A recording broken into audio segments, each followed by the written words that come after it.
It's 1930 in London, and you find yourself sleeping under a bridge. One dark night, you're swept from your home and are surrounded by the walls of a white van. You are called crazy and mad, and there's no escape.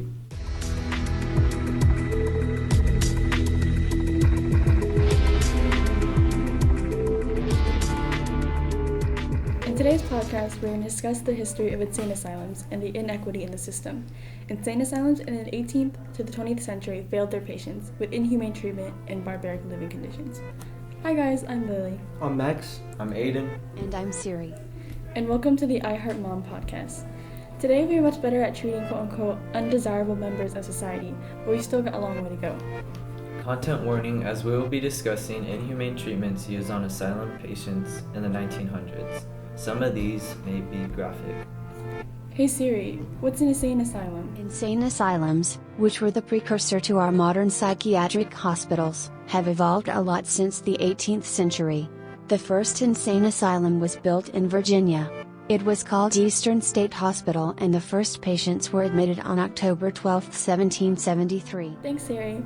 Many of these patients were not treated like human beings inside the asylum walls. From the unreasonable treatments to even being misplaced inside the asylum walls, insane asylums have a history of inequity between their facilities. In London in the early 1900s, those who were sleeping under bridges or in the streets, park benches, bed and breakfasts, or on a friend's couch were considered homeless in the United Kingdom. On top of people who had mental disorders like epilepsy or schizophrenia, asylums were populated with people that the city deemed as quote-unquote undesirable, including unsheltered folks or prostitutes. As a way to quote-unquote clean up the streets, asylums would place them into the institutions, which often would make them go insane. Many of these patients weren't people who needed help. Hey Siri, what does homelessness entail? Research from Cambridge University Press states, the core notion of homelessness includes a lack of resources and community ties, resulting in both isolation and disaffiliation with society. Thanks, Siri. For the unsheltered, insane asylums were places where society's undesirable citizens were. And that was a place where the unsheltered could be isolated from society. Do you guys believe this is the best way to describe the unsheltered? I feel like the idea of unsheltered people has always been extremely stigmatized. Because these were people with no homes, being unsheltered could put them in a vulnerable position. They had no authorities over themselves when it came to being put into the institutions. Yeah, to insane asylums, having vulnerable people they can take for granted is a perfect target for them. In this day and age as well, they're seen as quote-unquote crazy because they have adapted to the environment that they're in and they're only surrounded by people like them. Meaning they aren't able to get as much socialization, and because they don't get to socialize, they're unable to communicate and advocate for themselves. Along with that, they didn't have the support that they deserved. Oh, personally, honestly wouldn't let anyone do that to me. But I guess that's just me, cause Max, do you think you'd be able to escape them kidnapping you? I even escaped like 30 militaries like all at once. Like they just couldn't take me down, you know what I'm saying? Like, it's a true story. Like, haters would say that it's cap. Yeah, this created inequity because these people in the asylums consisted of people who needed help with their conditions and those who were misplaced. Many of these patients were not only misplaced in these facilities against their will, but were also heavily mistreated by the asylums. Yeah, the conditions they were forced to live in were inhumane and merciless. For example, there is this very famous or popular asylum that was built in Kansas 1879 that was called the Topeka Insane Asylum. It was open for 100 years but then later was demolished. There's a lot of stories about dehumanization, it has a lot of bad fame, and there's a lot of horror stories. For example, a journalist went over and they wrote that they saw people chained and naked and even restrained to the point that their skin started growing around their restraints. There's a lot of stories of rape and abuse there and neglect, but even some of the people that were there were even mentally ill. These treatments were worse. They believed that they were going to quote-unquote fix the bad behavior that they had. The first type of treatment we'll be talking about is bloodletting. Bloodletting is when a patient would have a vein in their forearm or even their neck pierced for a long period of time, usually until they passed out or fainted. Nah. But sadly, in this treatment, many of the patients started to lose a lot of their blood and eventually died. Damn. According to Concordia, St. Paul University, this treatment was believed to correct those imbalances and help heal physical and mental illness. Nah, you're lying. It was also used to cure a person of illness such as plague, inflammation, stroke, and pneumonia. Did it work? No, because they didn't realize that until much later. There's another treatment that was very popular. It's called a lobotomy. Siri, what's a lobotomy? A dangerous procedure that consisted of damaging the brain. Lobotomies were one of the most well-known treatments that they used on mental institution patients, also during the late 1800s. Thanks, Siri. A type of lobotomy was a surgery that consisted of sticking an ice pick tool into the patient's eye socket so it would be able to reach the brain. Although these procedures began late in the 1880s, lobotomies became very popular in the 20th century. What? Why was it so popular during this era? Doctors thought that this method would be most effective for patients with mental illnesses like OCD, depression, and bipolar disorder, but in reality, none of these illnesses had accurate diagnosis at the time. The point of this surgery was to sever the connection between the thalamus and the prefrontal cortex, and it was thought that the quote-unquote bad behavior that these patients had were caused by this brain circuit, and destroying this connection in the brain was going to cure them. Wow, that's crazy. Did it actually work though? Yeah, that is actually crazy. Nah, it didn't work.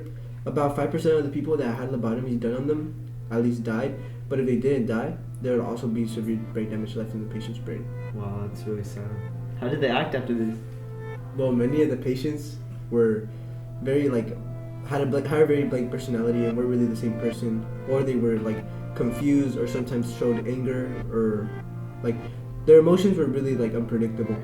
When the 20th century began, a new procedure was used called teeth pulling. Nah, was he a dentist or something? From 1907 to 1930, there was a medical doctor named Henry Cotton who worked at the Tran Psychiatric Hospital in New Jersey. Teeth pulling was a main treatment Henry used on his patients. The patients would undergo a painful and permanent procedure that consisted of their teeth being forcefully pulled from their gums by metal tools. What the freak? That is so bad. Did people die in this procedure? Yeah, a lot of these patients didn't survive the procedure due to not receiving anesthesia and not being able to handle the amount of pain. That's actually crazy. Henry used this type of treatment because he was convinced that by removing the infected teeth of mental patients, he could cure them of their insanity. My question was, are there any other treatments he did, or was this the only one? Because they sound pretty crazy. Yeah, Henry thought teeth pulling wasn't effective anymore, so he worked his way down to the organs and removed them from his patients. Oh, that's crazy. And That's then- nasty. And these organs consisted of testicles, ovaries, tonsils, stomach, and kidneys. Oh. Also, during the teeth pulling treatments, he would do this on himself, his kids, and wife. And throughout his whole career, he removed at least 11,000 teeth from his patients. Ew. That's actually nasty. Another treatment used was insulin shock therapy. Insulin shock therapy was a form of treatment used for schizophrenic patients where insulin was injected into them. Hey Siri, what is insulin? Insulin is a hormone created by your pancreas that controls the amount of glucose in your bloodstream at any given moment. Wow, thanks Siri, you're very helpful. Insulin shock therapy was a frontline medical treatment from the 1930s to the 1960s. You would get insulin injections daily, and they would up the dosage each time. This would induce a coma-like state of unconsciousness, but you would be able to reduce this with a glucose injection. This would give you a coma, and it would last about an hour. Patients would experience symptoms that would lead to decreased blood glucose, symptoms like perspiration, salivation, drowsiness, or restlessness. Manfred J. Sekel caused convulsions by overdosing insulin, which helped with psychosis. He perfected this method into Sekel's technique. What do you mean by convulsion? Was it a seizure or something? Basically, it was a sudden movement caused by the contraction of muscles. The treatment was thought to resolve symptoms such as, Siri, can you help me out? Anxiety, tension, fear, irritability, hostility, elation, paranoid projections, obsessive and compulsive thinking, delusions, and hallucinations. The risk that came from shock therapy was irreversible brain damage or death. But this treatment ended because the release of antipsychotics during the 1960s. One of the most commonly used methods for treating mental illnesses that are still used today was electroconvulsive therapy, or ECT. This consisted of being strapped into the bed.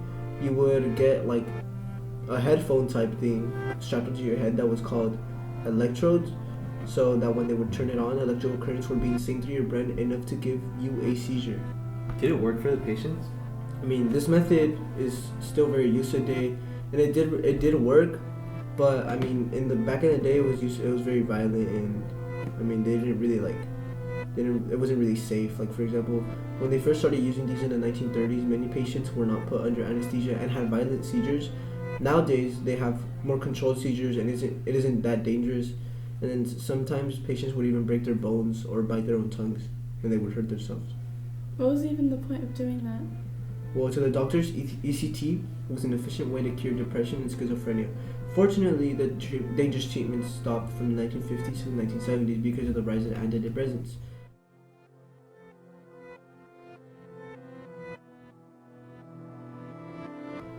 Insane asylums have had a terrible and gross history. There are many problems with this system. The name Insane Asylum was already a problem in itself. The treatment towards patients, those who needed help and those who didn't, were dehumanizing and left permanent damage. Starting in the 1960s, mental institutions began to close, and over time, the care for mental health and illnesses went from asylums to community centers and wings of hospitals with humane and effective treatments. The evolution of insane asylums to our current psychiatric hospitals is a positive change. We've come a long way since the 1900s. Since then, the system and the care for mental health has improved.